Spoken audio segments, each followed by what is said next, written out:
सो इस वीडियो में हम कवर करने वाले हैं हमारा Deccan school of miniature painting class 12 fine art. We will cover the complete chapter according to the syllabus of CUET 2023 as well as boards 2024। तो अगर वीडियो पसंद आती है तो लाइक शेयर सब्सक्राइब ज़रूर करना। ये पेंटिंग एक पर्टिकुलर टाइप का मिनिएचर पेंटिंग है जिसका कि टाइम पीरियड या फिर टाइम ऑफ फ्लोरिसमेंट जो था वो बिटवीन 16 to 19 सेंचुरी था।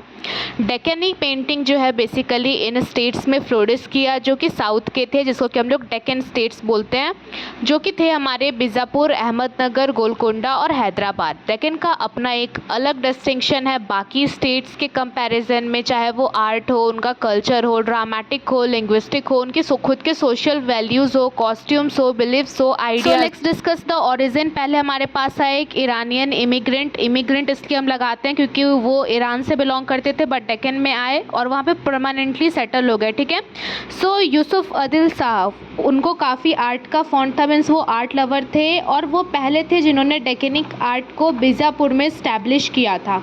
उन्होंने बहुत सारे Iranian, Persian, Turkish painter, calligrapher, scholar को इन्वाइट किया to work in his patronage और उनके कोर्ट में आके वो वर्क करें। ऑल्सो ड्यूरिंग 18th सेंचुरी जितने भी मुग़ल आर्टिस्ट थे वो हैदराबाद की ओर मूव करने लगे because of the fear from Aurangzeb, क्योंकि औरंगजेब जो थे वो एक फैनेटिक मुस्लिम रूलर थे, मीन्स एक कट्टर मुस्लिम रूलर थे, वो कम्प्लीटली अगेंस्ट थे आर्ट और म्यूज़िक के। सो उनके रूल से लोग वहाँ से मूव आउट करने लगे, क्योंकि जब वो आर्टिस्ट को शेल्टर ही नहीं देंगे तो कौन सा आर्टिस्ट वहाँ पर रह के अपना वर्क कर पाएगा, इसलिए सब हैदराबाद जाने लगे। Now let's discuss the development. So जैसे ही सबने देखा कि आर्टिस्ट मूव आउट कर रहे हैं तो सिचुएशन काफ़ी क्रिटिकल हो गई। सो जो भी स्मॉल स्टेट्स के रूलर्स थे उन्होंने औरंगजेब के अगेंस्ट प्लॉटिंग स्टार्ट कर दी, means they wanted to establish their independent kingdom. तो जो भी स्मॉल स्टेट थे के रूलर्स थे लाइक मोहम्मद तुगलक हो गए, ये सब जो थे रिवॉल्ट करने लगे औरंगजेब के खिलाफ और उन्होंने कुछ इंडिपेंडेंट किंगडम्स स्टैब्लिश की जहाँ पे हमारा डेक्कनिक आर्ट फ्लोरिस किया, और वो किंगडम्स थे बेदार, बेरार, बीजापुर, अहमदनगर, गोलकोंडा। और यहाँ जो इस इंडिपेंडेंट स्टेट्स के जो भी रूलर थे वो ग्रेट पैट्रॉन थे आर्ट के। और बेसिकली इन जगहों पे 3 टाइप का डेक्कनी स्कूल देखने को मिला है, जिसमें से पहला है हमारा द्राविदा, दूसरा है हमारा बेसार और तीसरा है हमारा नगर टेक्निक। ठीक है। द्राविदा टेक्निक जो थी वो मेनली ओरिजिनेट और डेवलप दोनों ही साउथ में की। द्राविदा टेक्निक में मेनली जो डोमिनेंट उसका फीचर है वो है आर्ट ऑफ स्कल्पचर। बेसार टेक्निक के बारे में ज़्यादा इन्फॉर्मेशन अभी तक नहीं मिला है। नगर टेक्निक जो है उसको हम लोग आर्यवर्त स्टाइल भी बोलते हैं, जो कि साउथ में गया और साउथ में फ्लोरिस भी हुआ। इवन साउथ में फ्लोरिसमेंट के बाद वो नॉर्थ में भी आया ये टेक्निक का यूज़। और उसके बाद कुछ मैन्यूस्क्रिप्ट्स के अकॉर्डिंग जो राइटिंग और पेंटिंग है ये दोनों फीचर ही नगर टेक्निक में बहुत ज़्यादा मैटर करती थी। Now let's discuss the feature of Deccani school of painting. So first feature is influence of Mughal and Persian art. जितने भी डेक्कनी पेंटिंग्स थी उनमें हमें मुगल और पर्शियन इन्फ्लुएंस देखने को मिलता था। बुक इल्यूस्ट्रेशंस, जो भी डेक्कनी पेंटिंग्स थी वो बुक से इंस्पायर होकर बनाई जाती थी।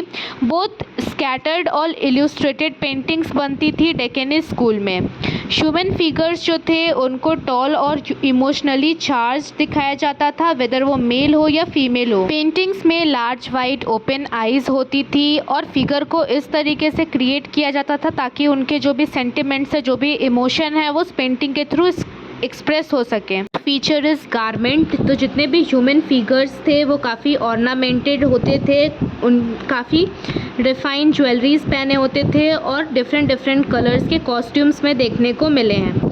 इवन उनका जो कंपोजिशन रहता था वो वेल डिज़ाइंड रहता था। जितने भी डेक्कनी पेंटिंग्स है वो अपने इलेबोरेट डिटेल्स के लिए जानी जाती थी और अपने वंडरफुल कंपोजिशन के लिए, जिनका कि हम जितना भी तारीफ़ करें कम है। Feature is colour scheme. So mainly Deccani paintings की अगर बात रही तो उसमें सेकेंडरी कलर्स देखने को हमें मिलते हैं। इसमें गोल्डन कलर का भी बहुत ज़्यादा यूज़ किया जाता है, जब फ्लावरिंग प्लांट में भी गोल्डन कलर का यूज़ देखा गया है। कॉस्ट्यूम्स, ज्वेलरीज, उनमें भी गोल्डन कलर का यूज़ देखा गया है जो कि वर्थ प्रेजिंग है।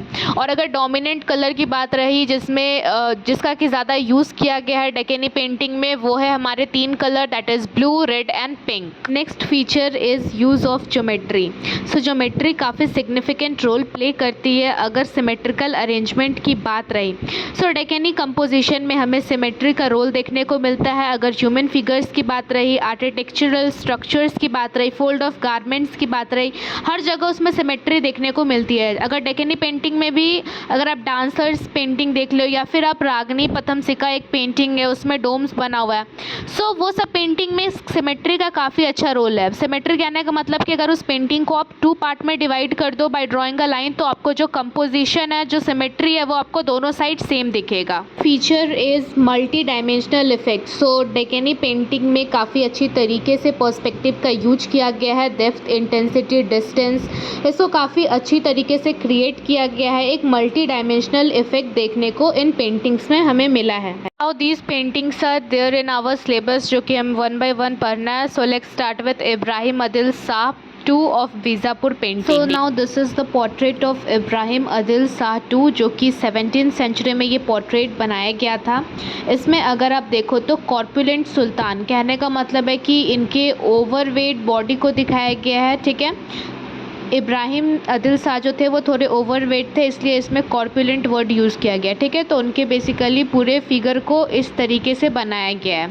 और जो बैकग्राउंड है पेंटिंग का वो ब्लू ग्रे बैकग्राउंड है और उन्होंने सैल्मन कलर का जामा पहन रखा है।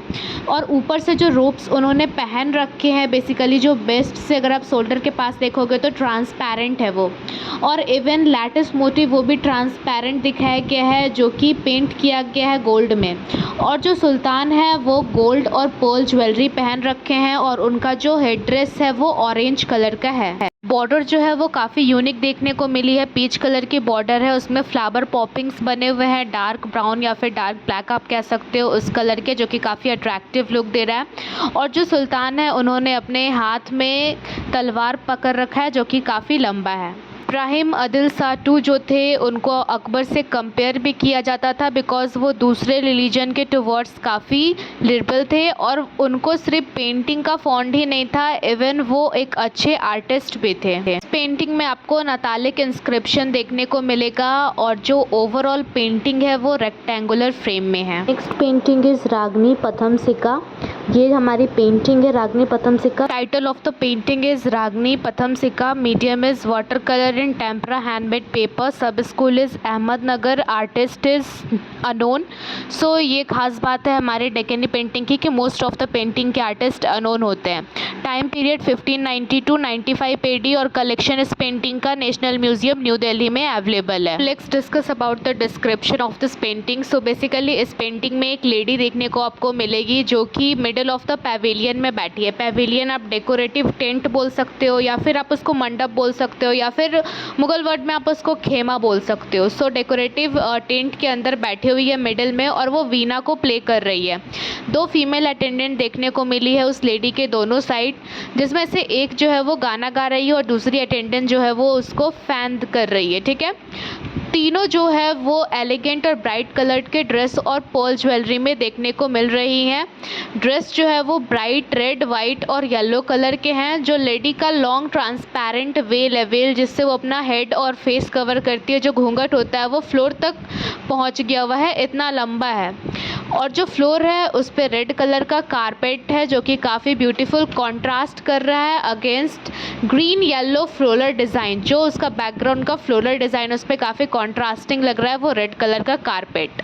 जितने भी फिगर्स हैं उनके फेस काफ़ी इलोंगेटेड है और मून शेप्ड के हैं और उनके आईब्रोज थिक है। कलर मोर थिनली अप्लाई किया गया है और ब्लू कलर का, ग्रीन कलर का, red, vermilion, golden, yellow in सब कलर का यूज़ किया गया है जो कि इस पेंटिंग को काफ़ी मैग्निफिशेंट बना रहा है।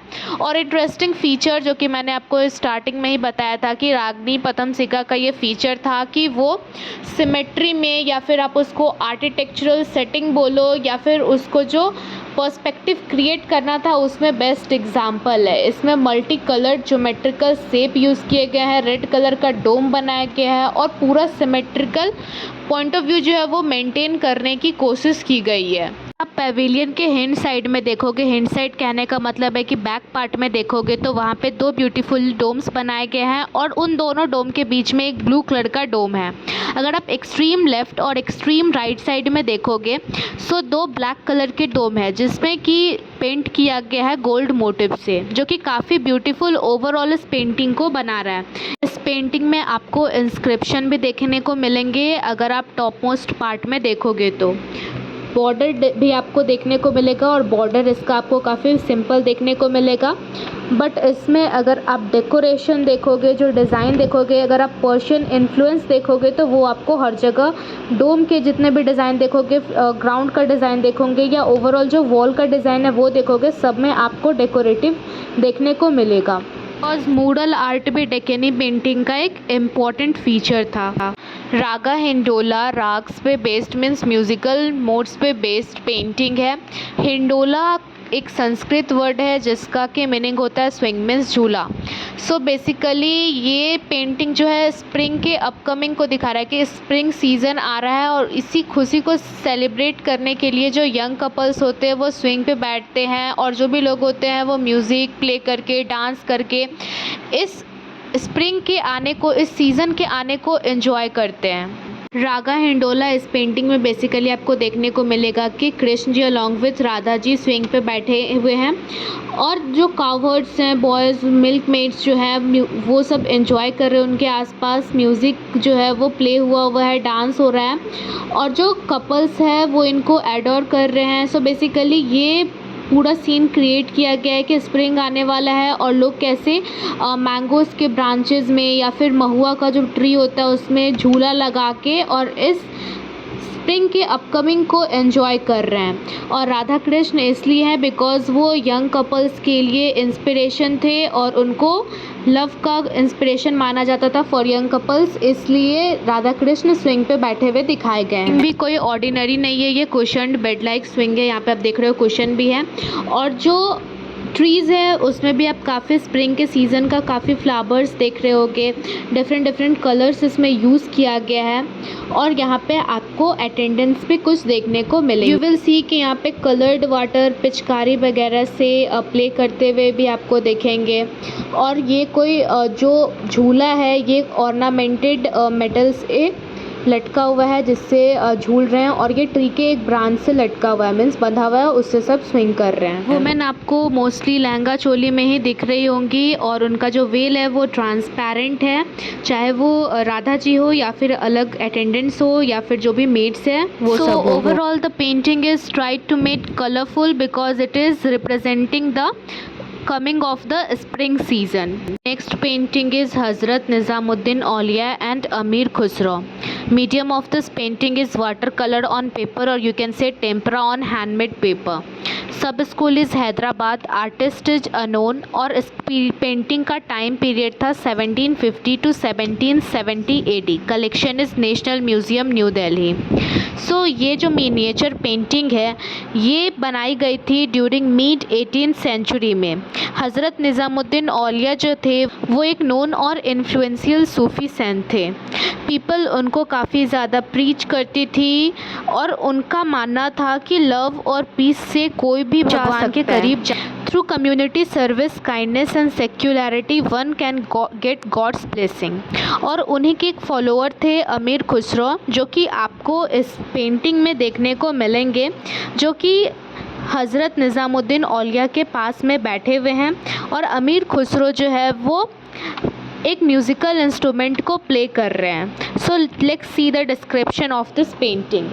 सो in this painting Nizamuddin Auliya green colour के क्लॉथ में आपको देखने को मिलेंगे। वो हेड गियर पहने हुए हैं, उनके एक्सप्रेशन काफ़ी मग्न वाले हैं, काफ़ी वो खोए हुए से हैं। उनके जो फॉलोअर है अमीर खुसरो इस पेंटिंग में उनके पास में बैठ के एक म्यूज़िकल इंस्ट्रूमेंट बजा रहे हैं। वो ब्राउन कलर का अंगरखा पहने हुए हैं, टर्बन पहने हुए हैं, that is the head gear, और रेड वेस्ट बैंड पहने हुए हैं यूनिफॉर्म में। हमें दो कंटेम्प्रेरी चीज़ बताया गया है कि जो हमारे हज़रत निज़ामुद्दीन औलिया है उनकी दाढ़ी वाइट कलर से दिखाई गई है और जो अमीर खुसरो है उनकी दाढ़ी को ब्लैक कलर से दिखाया गया है, जो कि उनकी यंग एज को या फिर यंगहुड को रिप्रेजेंट कर रही है।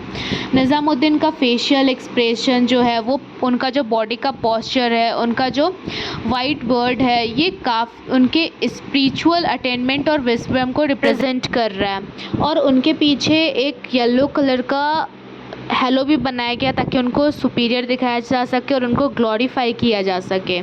और ये एक टाइप का स्पिरिचुअलिटी और इंटेलेक्चुअल डेप्थ का सेंस भी क्रिएट कर रहा है ये हेलो। एक काल्म और पीस क्रिएट किया गया है by the artist with garden. Single red yellow colour के आपको फ्रूट्स देखने को मिलेंगे, फ्लावरिंग प्लांट्स देखने को मिलेगी, एक वास्ट ब्लू स्काई आपको देखने को मिलेगी बैकग्राउंड में, और गोल्ड येलो पिंक कॉर्टयार्ड आपको देखने को मिलेगा। फ्लावर बेड्स जो है वो आपको फोरग्राउंड में भी देखने को मिलेगा, फ्रंट साइड में भी और बैकवर्ड भी आपको देखने को मिलेगा। रेड कलर का लैटिस जो है इस पेंटिंग को और ज़्यादा ब्यूटी प्रोवाइड कर रहा है। Next painting is Chand Bibi playing polo. Medium इस पेंटिंग का water colour on paper. Sub school is Golconda. Artist is unknown. Time period is 1750 AD। Collection of this painting is available in national museum New Delhi. Let's see the description of this painting. So इस painting में basically आपको चांद baby देखने को मिलेंगी जो कि अपनी अदर 3 मेट्स के साथ पोलो खेल रही है, और ये जो चारों फिगर है वो आपको हॉर्स के बैक पे बैठा हुआ दिखेगा, और जो 4 हॉर्सेस है उनको डिफरेंट कलर से पेंट किया गया है, red yellow white blue colour से यूज़ करके और हॉर्स को पेंट किया गया है। और जो एक और फिगर आपको देखने को मिलेगा सेंटर में ग्राउंड पे जो कि परहैप्स गेम को डायरेक्ट कर रहा है। 2 प्लेयर जो है वो बॉल की ओर अटैक करने की कोशिश कर रहा है विद द पोलो स्टिक, और जितने भी फिगर्स हैं वो सेंटर में लोकेटेड हैं। और हॉर्स का जो हुप्स है उसको अपलिफ्टेड शो किया गया है ताकि उसको फुल ऑफ एनर्जी दिखाया जा सके। हॉर्स को काफ़ी डेकोरेटेड शो किया गया है और डायनेमिक मोशन में शो किया गया है, मीन्स मूवमेंट को ये पेंटिंग डिपिक्ट कर रहा है। और हॉर्स को काफ़ी बलवान और स्ट्रॉन्ग दिखाया गया है। और जो 5 फीमेल फिगर्स का जो हेड है उसने हेड में हेड गियर पहन रखा है। पोलो ग्राउंड जो है वो उसको अनइवन दिखाया गया है और ग्रीन कलर से पेंट किया गया है। और इस पेंटिंग में आपको पर्शियन इन्फ्लुएंस देखने को मिलेगा। जो कॉस्ट्यूम है हॉर्स राइडर का वो ब्राइट कलर से मुगल स्टाइल में है डेकोरेटेड, और मल्टी कलर का घाघरा चोली पहन रखा है फीमेल फिगर्स ने। If you will see in the foreground तो आपको एक पॉन्ड दिखने को मिलेगा जिसमें कि फ्लावर्स है और 6 वाटर बर्ड्स भी है इन अ सेमी सर्कल पैटर्न आपको देखने को मिलेगा। और फ्लावर्स जो हैं वो रेड ब्लू वाइट कलर के हैं, और बैकग्राउंड में इफ़ यू विल सी तो स्काई है जिसको कि डीप ब्लू कलर से पेंट किया गया है और मून भी बनाया गया है। और हॉरिजॉन के पास आपको फोर्ट देखने को मिलेगा और कुछ ट्रीज़ भी आपको देखने को मिलेंगे जिसको कि डार्क कलर में पेंट किया गया है। So this was all about the Deccani painting. So ये चैप्टर हमारा फाइनली कंप्लीट हो चुका है।